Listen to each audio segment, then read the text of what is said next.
Bora lá analisar uma das mentes mais complexas e, vamos combinar, fascinantes da cultura pop. Sheldon Cooper. Um gênio, um enigma e, claro, o dono do lugar mais famoso da televisão. Mas a grande questão é, o que de fato define a personalidade dele? A gente conhece os bordões, as manias, tudo isso, mas o que a gente quer descobrir aqui é o que realmente move o Sheldon.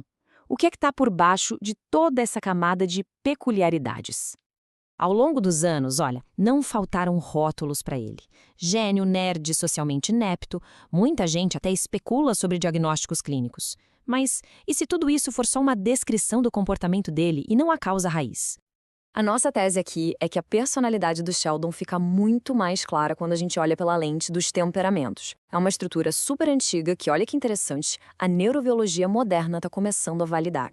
Não é sobre dar um diagnóstico, mas sim sobre entender a fiação biológica dele, sabe? Para a gente entender o Sheldon, o primeiro passo é olhar para o temperamento dominante dele. É a base, o fundamento onde todo o resto se constrói. Pensa nisso como o sistema operacional principal dele. Então, o temperamento melancólico, em termos de neurobiologia, está ligado a uma coisa chamada alta excitação cortical. O que isso quer dizer?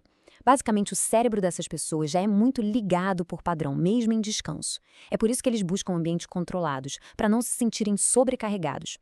Soa familiar, né? E a neuroquímica por trás disso é fascinante. Um sistema que tem uma influência forte da serotonina leva a algo que os pesquisadores chamam de evitação de danos.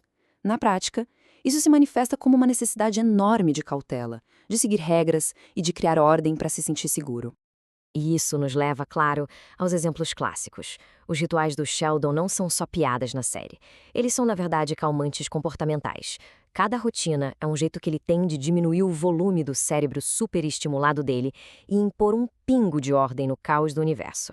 E essa citação, nossa, ela ilustra isso de uma forma brilhante. O lugar dele no sofá não é sobre conforto, é sobre otimização. A mente melancólica está o tempo todo calculando o ponto perfeito de segurança e eficiência, e defendendo esse ponto como se fosse uma fortaleza contra a desordem. Mas espera aí, se o Sheldon fosse só melancólico, ele seria um recluso, quietinho no canto dele. O que faz ele ser tão assertivo? Então vamos agora para o temperamento secundário dele, que é o que adiciona essa camada de ação. O temperamento colérico é o motor da história. Ele está associado ao sistema da testosterona e impulsiona o pensamento sistêmico, aquela sinceridade brutal e um desejo de estar no controle, no topo da cadeia. É o que dá ao Sheldon a força e a determinação dele. Então olha que interessante. Enquanto o lado melancólico do Sheldon teme o caos, o lado colérico busca ativamente dominar e controlar o ambiente. Ele não pede, ele manda. A competitividade dele não é só profissional, é quase uma batalha existencial por domínio. E aqui está o ponto crucial que une tudo. O contrato de colega de quarto é a fusão perfeita desses dois lados. O nível de detalhe, a necessidade de ter tudo por escrito, isso vem da base melancólica dele. Agora, o objetivo de impor essas regras em outra pessoa para ter controle total do ambiente, isso é puramente colérico. Certo. Então o que acontece quando a gente mistura essa natureza analítica e aversa a risco do melancólico com a força de vontade e o impulso do colérico? A gente chega num arquétipo muito, mas muito específico. Como o gráfico aqui mostra, dá pra gente pensar nele como sendo um 65% melancólico na sua motivação principal, a busca por segurança e perfeição. Mas o jeito que ele executa essa busca, os outros 35%, é com a força colérica. O resultado é o que a gente pode chamar de um perfeccionista decidido. E isso cria um algoritmo de decisão muito claro para ele. Primeiro vem a análise melancólica exaustiva. Ele olha todas as regras, todos os precedentes.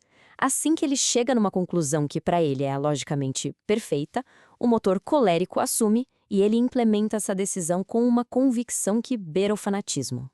E para validar essa hipótese é só ver como ele não se encaixa nos outros temperamentos. Sanguíneo? Impossível, ele odeia novidades. Fleumático? Também não, ele busca o confronto, não a paz. Mas o ponto-chave é a ordem. Ele é melancólico-colérico, e não o contrário. Por quê? Porque para o Sheldon, seguir a regra perfeita é, muitas vezes, mais importante do que simplesmente vencer. O processo é mais importante que o resultado. E a beleza desse modelo é que ele não explica só o Sheldon isolado. Ele explica também as relações dele, que são, no fundo, o coração cômico e dramático de toda a série. A dinâmica Sheldon e Penny é um choque clássico de temperamentos opostos. Ele é a ordem, a lógica, um sistema de baixa entropia. Ela é a espontaneidade, a emoção, a alta entropia em pessoa. A comunicação deles falha o tempo todo porque ele busca a verdade literal, enquanto ela está preocupada com o efeito social, com o contexto. É por isso que o sarcasmo dela simplesmente não entra na cabeça dele.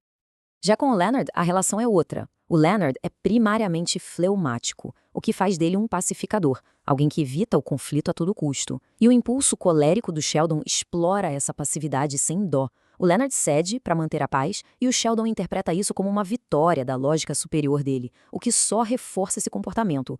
O Leonard é basicamente o amortecedor que torna a força do Sheldon tolerável para o resto do mundo. Ok, mas qual é a lição que a gente tira disso tudo? Analisar o temperamento não é para colocar as pessoas em caixinhas, de jeito nenhum. É para a gente entender o ponto de partida de cada um. O temperamento pode até ser fixo, mas o caráter, esse não é. Ao longo de 12 temporadas, a gente vê o Sheldon evoluir. Ele para de usar as características dele só para dominar e começa a aprender a usá-las para se conectar. A lealdade melancólica dele se expande das regras para os amigos e a determinação colérica dele passa a ser usada para levantar o grupo todo.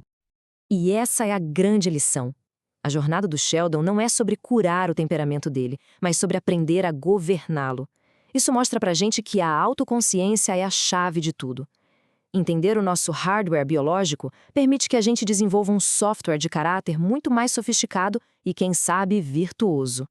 Isso tudo nos deixa com uma pergunta final para reflexão.